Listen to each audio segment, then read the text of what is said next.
की पहला पार्ट है जिसमें भारत के भूगोल की अक्षांशीय और देशांतरीय विस्तार को जानने का प्रयास करेंगे और जितने भी इसके आसपास जितने भी फैक्ट्स होते हैं उनके बारे में जानने का प्रयास करेंगे।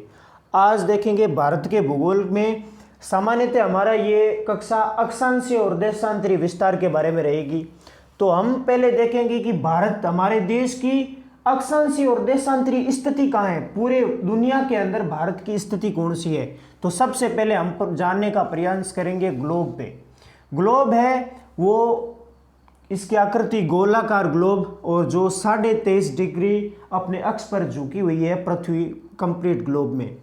ग्लोब में हमारे भारत की स्थिति को जानने का प्रयास करेंगे। ग्लोब में मुख्यतः भूमि पृथ्वी के बीच में एक रेखा होती है जिसको बोलते हैं भूमध्य रेखा, जो भूमि या पूरी पृथ्वी को दो भागों में बांटती है उसको हम बोलते हैं भूमध्य रेखा, या फिर इसको बोलते हैं विषुवत रेखा।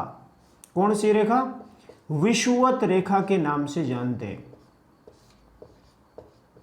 और इंग्लिश में इसको इक्वेटर लाइन के नाम से भी जानते हैं। इक्वेटर लाइन क्यों कहते हैं? क्योंकि दक्षिणी अमेरिका महाद्वीप में स्थित एक देश है जो इस भूमध्य रेखा के ऊपर स्थित है जिसका नाम है इक्वाडोर। इक्वाडोर के नाम पर इसको इक्वेटर के नाम से भी जानते हैं। इसको भूमध्य रेखा इसके लिए बोलते हैं क्योंकि यह पूरी पृथ्वी या भूमि के मध्य से होकर गुजरती है।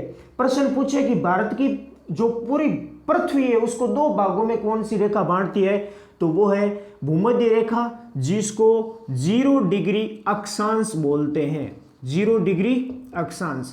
अब हम जानेंगे अक्षांश क्या होता है। अक्षांश वो रेखाएं जो इस भूमध्य रेखा के समानांतर उत्तर और दक्षिण में लेटी हुई रेखाएं जो होती है उसको हम बोलते हैं अक्षांश रेखाएं। जो भूमध्य रेखा के समांतर होती है ऐसी लेटी हुई रेखाएं, इसीलिए इनको लेटीट्यूड रेखा बोलते हैं इंग्लिश में। भूमध्य रेखा के समांतर जो लेटी हुई रेखाएं खींची जाती है उनको हम भूमध्य रेखा के समांतर जो खींची जाती है उसको अक्षांश रेखाएं बोलते हैं। अब देखो अक्षांश रेखा एक मुख्य है जिसको 0 डिग्री अक्षांश है। ये कौन सा अक्षांश है? 0 डिग्री अक्षांश। और जो ऊपर जाते हैं 1 डिग्री 2 डिग्री 3 डिग्री से लेकर 90 डिग्री अक्षांश तक, इस प्रकार नीचे भी 1 2 3 डिग्री ऐसे चलता है। और जो 0 डिग्री के बाद में यहां एक मुख्य अक्षांश है जिस रेखा को बोलते हैं 23.5 डिग्री अक्षांश, उत्तरी अक्षांश। 23.5 डिग्री अक्षांश। और एक इसका महत्व है, भूमध्य रेखा के नीच में जो ये हिस्सा है उसको हम बोलते हैं दक्षिणी गोलार्ध। भूमध्य रेखा के नीचे का जो हिस्सा है उसको हम, जो दक्षिण में है उसको हम बोलते हैं दक्षिणी गोलार्ध, और जो इस भूमध्य रेखा के ऊपर का हिस्सा है उसको हम बोलते हैं उत्तरी गोलार्ध। गोलार्ध पृथ्वी जो भूमध्य रेखा के ऊपर का जो हिस्सा है उसको हम उत्तरी गोलार्ध बोलते हैं, जो नीचे का हिस्सा दक्षिण गोलार्ध में। और भूमध्य रेखा के जो ऊपर एक रेखा आती है जिसको बोलते हैं 23.5 डिग्री उत्तरी अक्षांश, जिसको कर्क रेखा के नाम से भी जानते हैं। कर्क रेखा हमें प्रश्न में पूछा जाता है कर्क रेखा कौन सी है, 23 डिग्री उत्तरी अक्षांश है या 23 डिग्री दक्षिणी अक्षांश। तो हम बताएंगे कि जो कर्क रेखा है वो 23 डिग्री उत्तरी अक्षांश को कर्क रेखा के नाम से जानते हैं। तो मैं लिख रहा हूं, देखो ध्यान से।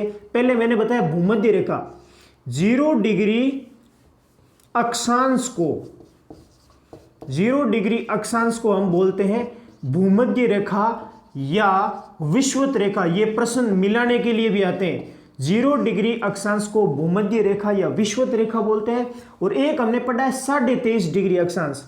23.5 डिग्री कौन सा? उत्तरी अक्षांश, क्योंकि ये भूमध्य रेखा के उत्तर में है तो 23.5 डिग्री उत्तरी अक्षांश को मैं नॉर्थ बोल रहा हूं, एन लिखूंगा।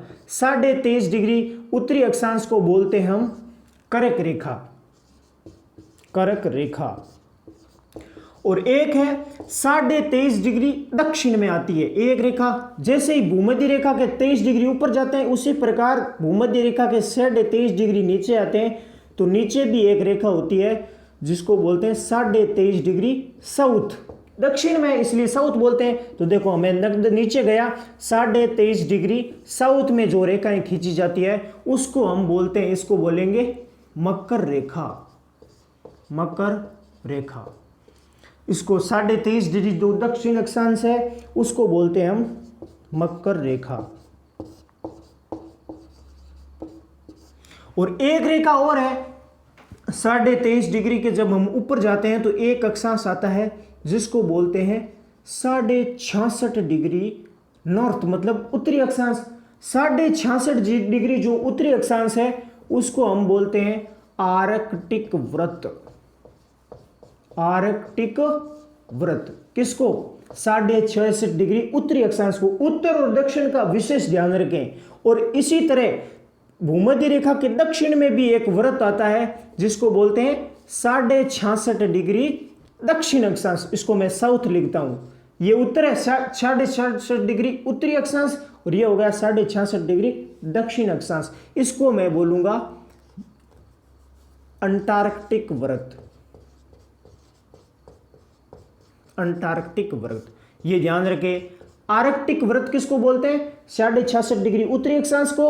और अंटार्कटिक व्रत बोलते हैं 66.5 डिग्री दक्षिण अक्षांश को। और दो रेखाओं का नाम और लिख देता हूं मैं। एक है 66.5 डिग्री नॉर्थन, मतलब उत्तरी अक्षांश। 66.5 डिग्री उत्तरी अक्षांश को बोलते हैं आर्कटिक व्रत। आर्कटिक व्रत। और एक है 66.5 डिग्री दक्षिण अक्षांश जिसको अंटार्कटिक व्रत बोलते हैं। 66.5 डिग्री दक्षिण में, साउथ में जो रेखा खींची जाती है उसको हम बोलते हैं अंटार्कटिक व्रत। अंटार्कटिक व्रत। अब हम देखते हैं कि इसको पढ़ने की ये जो समरी बना रहा हूं ये बहुत महत्वपूर्ण रेखाएं हैं। ये पूछी जाती है एग्जाम में। 0 डिग्री अक्षांश जो भूमि पूरे ग्लोब को दो भागों में बांटती है, बीच में, उसको भूमध्य रेखा बोलते हैं। 23 डिग्री उत्तरी अक्षांश जो उत्तर में पड़ता है उसको हम कर्क रेखा बोलते हैं। और 23 डिग्री जो दक्षिण में है, जो भूमध्य रेखा के दक्षिण में, उसको मकर रेखा बोलते हैं। और 66.5 डिग्री उत्तर में है उसको तो आर्कटिक व्रत बोलेंगे। और 66.5 डिग्री दक्षिण में है उसको अंटार्कटिक व्रत के नाम से जानेंगे। अब हम देखेंगे कि भारत में, इस पूरे ग्लोब में भारत की स्थिति क्या है। ये देखिए हमने पहले अक्षांश रेखा। अब हम देखेंगे देशांतर रेखाएं क्या होती है। जो पृथ्वी, ये मैंने शायद तक गोला बनाया पूरी पृथ्वी में जो खड़ी रेखाएं खींची जाती है इस प्रकार, उसको हम बोलते हैं देशांतर रेखाएं। ये जो रेखाएं होती है उनको हम बोलते हैं देशांतर रेखाएं।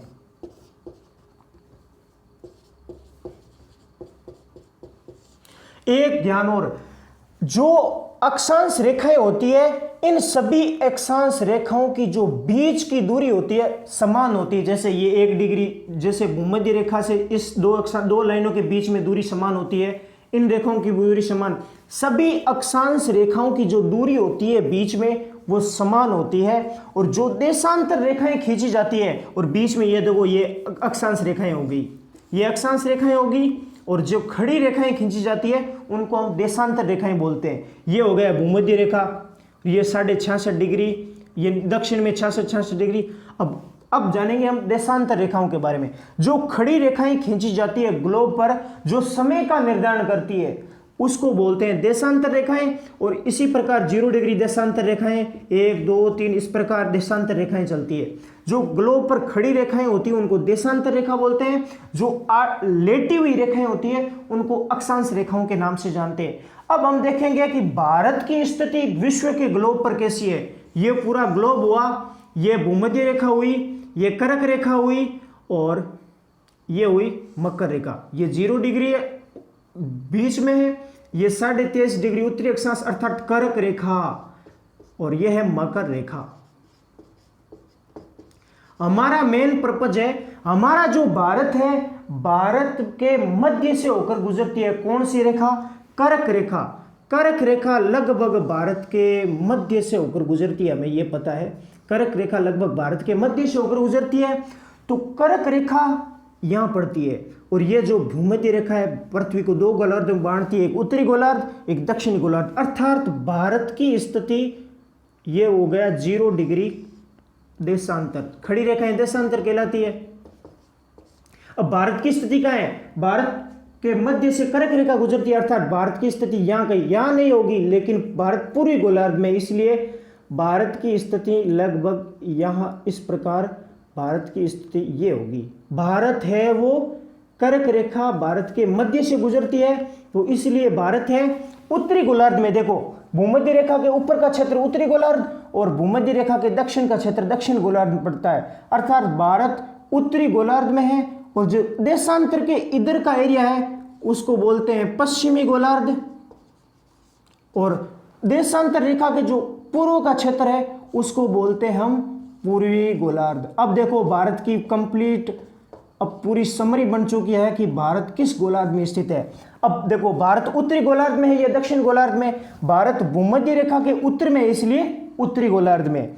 अक्षांशीय दृष्टि से भारत की स्थिति क्या है, प्रश्न पूछ ले, अक्षांशीय दृष्टि से भारत की स्थिति कौन सी है, अक्षांशीय दृष्टि से भारत की स्थिति कौन से गोलार्ध में है, तो भारत पड़ता है उत्तरी गोलार्ध में। अक्षांशीय दृष्टि से भारत उत्तरी गोलार्ध में पड़ता है। और अब पूछ ले भारत देशांतर की दृष्टि से किस गोलार्ध में है, तो 0 डिग्री देशांतर के ये भारत पूर्व में पड़ता है, इसीलिए देशांतरीय दृष्टि से भारत है वो, देशांतरीय दृष्टि से भारत की स्थिति है पूर्वी गोलार्ध। इस प्रकार पूरा पता चला कि भारत है वो विश्व के मानचित्र पर पूरी दुनिया का जो ग्लोब है उसके उत्तर पूर्वी गोलार्ध में स्थित है, अर्थात भारत किस गोलार्ध में है, पूरे विश्व में ग्लोब स्तर में, पूरे ग्लोब में भारत उत्तर पूर्वी गोलार्ध पर स्थित है। भारत की स्थिति कौन सी हुई, भारत विश्व के मानचित्र पर उत्तरी पूर्वी गोलार्ध पर स्थित है। अक्षांशीय दृष्टि से, अक्षांश रेखा से तो भारत उत्तर में है भूमध्य रेखा के, इसलिए यह उत्तरी गोलार्ध में है, और देशांतर रेखा के भारत पूर्व में पड़ता है इसलिए पूर्वी गोलार्ध में। भारत विश्व के मानचित्र पर उत्तर पूर्वी गोलार्ध में स्थित है। अक्षांशीय दृष्टि से तो भारत उत्तरी गोलार्ध में है और देशांतरीय दृष्टि से भारत है वो पूर्वी गोलार्ध में है। आगे देखते हैं हम, अक्षांशीय और देशांतरीय दोनों दृष्टि से हम भारत की स्थिति जान चुके हैं। भारत विश्व के मानचित्र पर उत्तरी पूर्वी गोलार्ध पर स्थित है। विश्व के मानचित्र पर भारत उत्तरी पूर्वी गोलार्ध पर स्थित है। आगे के मानचित्र में हम पढ़ेंगे कि भारत का जो अक्षांश है, तो हम देखेंगे जो विश्व का ग्लोब है और भारत पड़ता है इस क्षेत्र में। भारत की स्थिति लगभग यहाँ है, यहाँ। अब भारत में ऊपर की रेखा कौन सी अक्षांश रेखा है, अर्थात भारत का जो उत्तरी हिस्सा है यहाँ से कौन सा अक्षांश रेखा गुजरती है, और भारत का जो दक्षिणतम हिस्सा है वहां से कौन सा अक्षांश गुजरता है। और जो देशांतर रेखाएं जो खड़ी गुजरती है, तो भारत के पूर्व से होकर कौन सा देशांतर गुजरता है, पश्चिम से, और भारत की पूर्वी दिशा से कौन सा है देशांतर गुजरता है। अब हम जानेंगे भारत की कंप्लीट स्थिति। अब भारत का जो अक्षांशीय दृष्टि से है, तो भारत है वो अक्षांश दृष्टि से स्थिति जानते हैं। अक्षांश में, अक्षांशीय दृष्टि से भारत है उत्तरी गोलार्ध में, उत्तर में, इसलिए जो भारत का जो दक्षिणतम हिस्सा है यहाँ का, वो हिस्सा है 8 डिग्री 4 मिनट उत्तरी अक्षांश। 8 डिग्री 4 मिनट उत्तरी अक्षांश से लेकर भारत है वो, जो भारत का जो उत्तरी हिस्सा है लास्ट में, वो अक्षांश आता है 37 डिग्री 6 मिनट उत्तर, क्योंकि भारत उत्तरी गोलार्ध में स्थित है, हमने अभी पढ़ा है उत्तरी गोलार्ध। भारत की अक्षांशीय दृष्टि कितनी है, 8 डिग्री 4 मिनट से लेकर 37 डिग्री 6 मिनट तक। तो आप पूछेंगे यहां कौन सा बिंदु है, भारत का जो दक्षिणी हिस्सा है उसको बोलते हम कन्याकुमारी, जो भारत के तमिलनाडु में स्थित है। कन्याकुमारी कह सकते हैं भारत के दक्षिणी हिस्सों को, या फिर हम इसको बोलते हैं केप कमोरिन। केप कमोरिन या केप कमोरिन या कन्याकुमारी के नाम से भी जान सकते हैं, जो भारत का दक्षिणी हिस्सा है। ये भारत का सबसे दक्षिणतम हिस्सा नहीं है, क्योंकि भारत का एक केंद्र शासित प्रदेश है जिसको हम बोलते हैं अंडमान निकोबार द्वीप समूह। अंडमान निकोबार द्वीप समूह का जो हिस्सा है ये भारत का सबसे दक्षिणतम हिस्सा है, जो भारत का अक्षांशीय दृष्टि बनाता है 6 डिग्री 4-5 मिनट, जो भारत का दक्षिणतम हिस्सा। अगर प्रश्न में पूछे कि भारत का सबसे दक्षिणतम अक्षांश कौन सा है, दक्षिणतम अक्षांश, तो बताना है ये 6 डिग्री 45 मिनट। भारत का सबसे दक्षिणतम अक्षांश कौन सा है, 6 डिग्री 45 मिनट, जो जिस स्थान का नाम पड़ता है इंदिरा पॉइंट। इंदिरा पॉइंट भारत का सबसे दक्षिणतम हिस्सा कौन सा है, इंदिरा पॉइंट, जो भारत का सबसे दक्षिण। यह है भारत, जो कन्याकुमारी क्षेत्र है वो भारत का मुख्य भूमि का जो दक्षिण बिंदु है उसको बोलते हैं मुख्य भूमि। भारत का जो सामान्य प्रश्न पूछे भारत का दक्षिण बिंदु कौन सा है, तो इसका उत्तर होगा कन्याकुमारी, जो 8 डिग्री 4 मिनट उत्तरी अक्षांश में स्थित है। और भारत का दक्षिणतम मतलब अंतिम जो बिंदु है उसको बोलते हैं इंदिरा पॉइंट, जो भारत का दक्षिणतम हिस्सा है 6 डिग्री 45 मिनट। अब हम जानेंगे भारत का जो 8 डिग्री 4 मिनट से लेकर भारत का 37 डिग्री 6 मिनट के बीच में भारत स्थित है। भारत दुनिया में किन दो अक्षांशों के बीच में, 8 डिग्री 4 मिनट से लेकर 37 डिग्री 6 मिनट, इन दो अक्षांशों के बीच में। जो 37 डिग्री 6 मिनट है, जो भारत का जो जम्मू कश्मीर राज्य पहले कहते थे लेकिन अब केंद्र शासित बन चुके हैं, तो ये लद्दाख राज्य से होकर लद्दाख राज्य में सबसे उत्तरतम बिंदु है। लद्दाख राज्य में, लद्दाख भारत का एक केंद्र शासित प्रदेश बन चुका है और इसको कोष्टक में हम जम्मू कश्मीर भी लिख सकते हैं। जम्मू कश्मीर के लद्दाख में स्थित जो क्षेत्र है, और जो भारत का सबसे उत्तरतम बिंदु है उसको बोलते हैं इंदिरा कोल।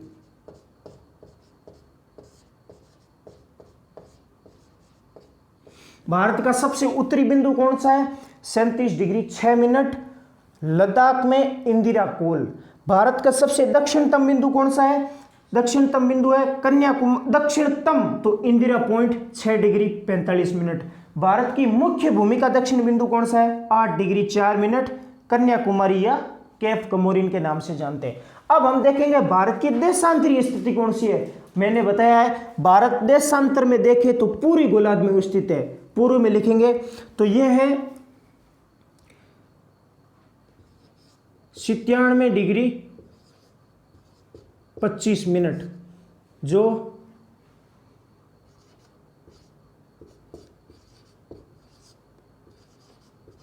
किबुथु अरुणाचल प्रदेश का हिस्सा है।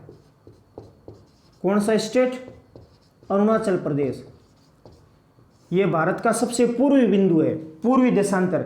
और जो पश्चिमी देशांतर है, पश्चिम भारत के पश्चिमी हिस्से में, इसको भी पूर्वी देशांतर बोलेंगे क्योंकि भारत पूर्व में है। भारत 68 डिग्री 7 मिनट पूर्वी देशांतर से लेकर भारत 68 डिग्री 7 मिनट पूर्वी देशांतर से लेकर 97 डिग्री 25 मिनट पूर्वी देशांतर तक स्थित है। पूर्वी देशांतर, मैं यहां पूर्वी क्यों लिख रहा हूं, ये तो भारत का, आप पूछोगे भाई ये भारत का पश्चिमी हिस्सा है, लेकिन ये पश्चिमी हिस्सा नहीं कहेंगे क्योंकि ये भारत का जो पूर्वी गोलार्ध में स्थित है, पूर्व की साइड में, इसलिए मैंने यहां भी पूर्वी देशांतर लिखा है, यहां भी पूर्वी देशांतर लिखा है। भारत का सब जो देशांतरीय विस्तार है 68 डिग्री 7 मिनट से लेकर 97 डिग्री 25 मिनट के बीच में पड़ता है। और जो भारत का जो पश्चिमी हिस्सा है वो पश्चिमी हिस्सा है गोहर माता, या इसको बोल सकते हैं सर क्रिक। भारत का सबसे पश्चिमी भाग कौन सा है, सर क्रिक, गोहर माता, 68 डिग्री 7 मिनट पूर्वी देशांतर। और भारत का सबसे पूर्वी भाग कौन सा है, 97 डिग्री 25 मिनट, जिसको पूर्वी देशांतर बोलते हैं। और ये स्थान पड़ता है कुबुथु, अरुणाचल प्रदेश में है। भारत का सबसे पूर्वोत्तम बिंदु वो। अब हमने पूरा जान लिया। अब अक्षांशीय और दृष्टांतीय कंप्लीट पूछे तो हम जानेंगे कंप्लीट अक्षांशीय विस्तार। भारत टोटल कितने अक्षांशों में स्थित है, मतलब 8 डिग्री अक्षांश से लेकर 37 डिग्री तक कितने अक्षांशों में बंटा हुआ है भारत। तो देखेंगे भारत का अक्षांशीय विस्तार, कितने अक्षांशों के बीच में स्थित है भारत। तो अक्षांशीय विस्तार हो गया 8 डिग्री 4 मिनट से 37 डिग्री 6 मिनट। तो 37 डिग्री 6 मिनट्स में से घटा लेंगे हम 8 डिग्री 4 मिनट, तो शेष बचेगा 29 डिग्री 2 मिनट। ये रहा। अगर पूछे भारत का अक्षांशीय विस्तार कितना है, कुल कितने अक्षांशों में स्थित है, तो वो उत्तर होगा 29 डिग्री 2 मिनट। मतलब 8 9 10 11 12 से लेकर 37 तक कितने अक्षांश पड़ते हैं टोटल, 29 डिग्री 2 मिनट पड़ते हैं। अब हम देखेंगे भारत कितने देशांतरों में बंटा हुआ है, कितनी देशांतर रेखाएं भारत में है। तो भारत में देशांतर देखेंगे कुल, भारत का कुल देशांतरीय विस्तार, कुल देशांतरीय विस्तार। तो देशांतर कितने देशांतरों में बंटा हुआ है, 68 डिग्री 7 मिनट से 97 डिग्री 25 मिनट। तो 97 डिग्री 25 मिनट में से 68 डिग्री 7 मिनट को हम कर लेंगे माइनस में, तो बचेगा पीछे 29 डिग्री 18 मिनट पूर्वी देशांतरों। ये 2 प्रश्न और बने भी। भारत है कुल अक्षांशीय विस्तार कितना है, 29 डिग्री 2 मिनट, और भारत का कुल देशांतरीय विस्तार कितना है, वो 29 डिग्री 18 मिनट। अब हम जानेंगे कि भारत का जो उत्तर से लेकर दक्षिण की लंबाई कितनी है और पूर्व से लेकर पश्चिम की लंबाई कितनी है। तो भारत की सबसे उत्तर में जो स्थित है इंदिरा कोल, यहां से लेकर जो भारत में कन्याकुमारी पड़ता है, तो वहां तक टोटल भारत की जो उत्तर से दक्षिण की कुल लंबाई है, यहां लिख लेते हैं 3214 किलोमीटर भारत की उत्तर से दक्षिण की कुल लंबाई है। कितनी, उत्तर से दक्षिण की लंबाई 3214 किलोमीटर।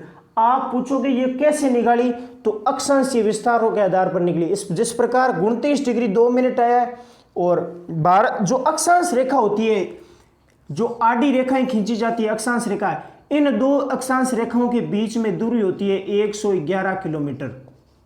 पूछे 2 अक्षांश रेखाओं के बीच की दूरी कितनी होती है, यह प्रश्न भी पूछता है क्वेश्चन। 2 अक्षांश रेखा के बीच की दूरी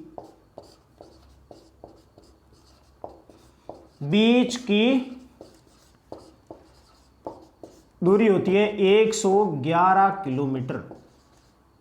2 अक्षांश रेखाओं के बीच की दूरी 111 किलोमीटर। इस प्रकार भारत की उत्तर से दक्षिण की लंबाई 3214 किलोमीटर, और भारत की पूर्व से लेकर, पूर्व कहाँ, गोहर माता गुजरात से लेकर कुबुथु अरुणाचल प्रदेश तक भारत की जो ये दूरी होती है पूर्व से पश्चिम की, कुल जो ये होती है 2933 किलोमीटर।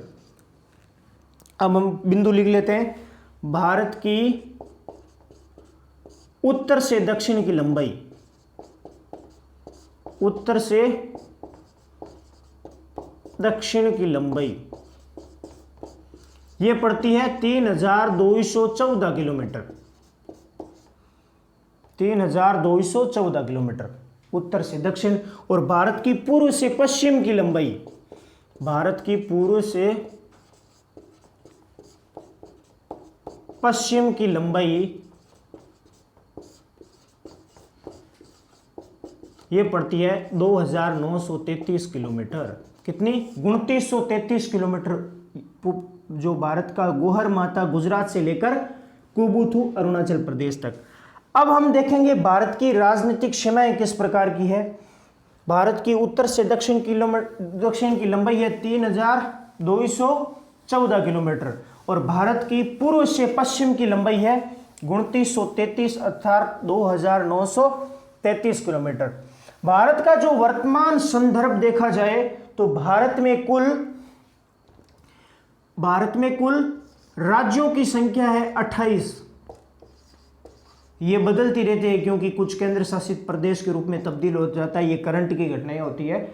भारत में कुल 28 राज्य और भारत में जो केंद्र शासित प्रदेश है, जो केंद्र द्वारा शासित होते हैं, केंद्र सरकार उस पर डायरेक्ट शासन चलाती है, तो केंद्र शासित प्रदेश वर्तमान में भारत में 8 है, 28 राज्य और 8 केंद्र शासित प्रदेश। भारत विश्व ग्लोब पर उत्तर पूर्वी गोलार्ध पर स्थित है और भारत में पूरी दुनिया की जो क्षेत्रफल है, भारत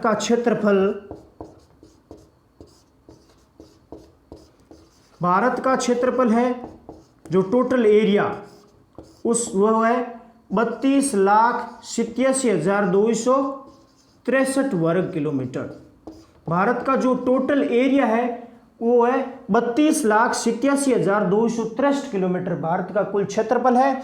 और जो भारत है वो क्षेत्रफल की दृष्टि से पूरी दुनिया में 7वां बड़ा देश है। भारत का क्षेत्रफल में दुनिया में कौन सा स्थान है? भारत का क्षेत्रफल में दुनिया में 7वां बड़ा देश है। क्षेत्रफल में स्थान कौन सा है? 7वां। अब 6 ऐसे कौन से देश है जो भारत में क्षेत्रफल में बड़े हैं, वो जानेंगे अभी। 7वां बड़ा देश है भारत। अब क्षेत्रफल में जानते हैं पहला कौन सा है? दुनिया का विश्व का सबसे बड़ा क्षेत्रफल में बड़ा देश है रूस। रूस की राजधानी है मॉस्को। दुनिया में सबसे बड़ा देश है रूस और 2 नंबर पर पड़ता है कनाडा, जो उत्तरी अमेरिका महाद्वीप का देश है। कनाडा की राजधानी पड़ती है ओटावा। और जो तीसरा बड़ा देश है दुनिया का तीसरा बड़ा देश है चीन, जिसकी सबसे ज्यादा जनसंख्या है और चीन की राजधानी है बीजिंग। और चौथा बड़ा देश है वो है ब्राजील। चीन के बाद में संयुक्त राज्य अमेरिका चौथा बड़ा देश है दुनिया का। संयुक्त राज्य अमेरिका, जिसको शॉर्ट में हम बोल सकते हैं USA, United states of America, USA. और यूएसए संयुक्त राज्य अमेरिका की राजधानी पड़ती है वॉशिंगटन डीसी। डीसी का अर्थ होता है डिस्ट्रिक्ट ऑफ कोलंबिया। दुनिया का चौथा बड़ा देश है यूएसए और दुनिया का 5वां बड़ा देश पड़ता है ब्राजील। और ब्राजील की राजधानी पड़ती है ब्राजीलिया। और 7वां जो स्थान पड़ता है वो भारत का पड़ता है। भारत दुनिया का 7वां सबसे बड़ा देश है, जिसकी राजधानी है नई दिल्ली और जिसका क्षेत्रफल है 32,87,263 वर्ग किलोमीटर। और जो भारत का 32,87,263 वर्ग किलोमीटर है वो दुनिया का टोटल जो विश्व का क्षेत्रफल है उसका 2.4% पड़ता है। 2.4%। अब एक पॉइंट के रूप में भी लिख सकते हैं यहाँ, भारत है वो भारत का पूरे विश्व का क्षेत्रफल, पूरे जो ग्लोब है उसका क्षेत्रफल कितना रखता है भारत? 2.4% लगभग 2.4% रखता है। और इस 2.4% पर दुनिया की 17.5% जनसंख्या रहती है। पूरी दुनिया की भारत में कितनी प्रतिशत जनसंख्या रहती है? टोटल 100 माने तो भारत में विश्व की जनसंख्या अभी तो बढ़ चुकी है, हालांकि अभी नई जनगणना के आंकड़े नहीं आए। पूरी दुनिया की भारत में 17.5% जनसंख्या रहती है। और विश्व में जनसंख्या की दृष्टि से देखें तो जनसंख्या में विश्व में सबसे बड़ा देश कौन सा है? जनसंख्या में विश्व का सबसे बड़ा देश पड़ता है चाइना, जिसकी राजधानी पड़ती है बीजिंग। और विश्व में दूसरा सबसे बड़ा जनसंख्या में दूसरा स्थान पड़ता है भारत का जनसंख्या में दूसरा स्थान है और क्षेत्रफल में 7वां स्थान है। भारत का जनसंख्या में दूसरा स्थान है। इस प्रकार तीसरा स्थान पड़ता है यूएसए का, संयुक्त राज्य अमेरिका का, और चौथा स्थान पड़ता है इंडोनेशिया का। और इंडोनेशिया है वो ऐसा देश है, दुनिया की सबसे ज़्यादा मुस्लिम आबादी वाला देश पड़ता है इंडोनेशिया। दुनिया का सबसे बड़ा मुस्लिम आबादी वाला देश कौन सा है, वो इंडोनेशिया है। इस प्रकार हमने पढ़ा है कि भारत का जो केंद्र शासित प्रदेश भारत में टोटल 8 है, राज्य 28 है, क्षेत्रफल भारत का 32,87,263 वर्ग किलोमीटर, क्षेत्रफल में भारत का 7वां स्थान है, जनसंख्या में भारत का दूसरा स्थान है, और भारत का जो अक्षांशीय है और देशांतरी विस्तार है। इस प्रकार भारत की जो सामान्य जानकारी उसके बारे में पढ़ने का प्रयास किया है, और अगली कक्षा में हम इसी से संबंधित पढ़ने का प्रयास करेंगे। अगर आपको ये वीडियो पसंद आया तो लाइक और शेयर करें। Thank you.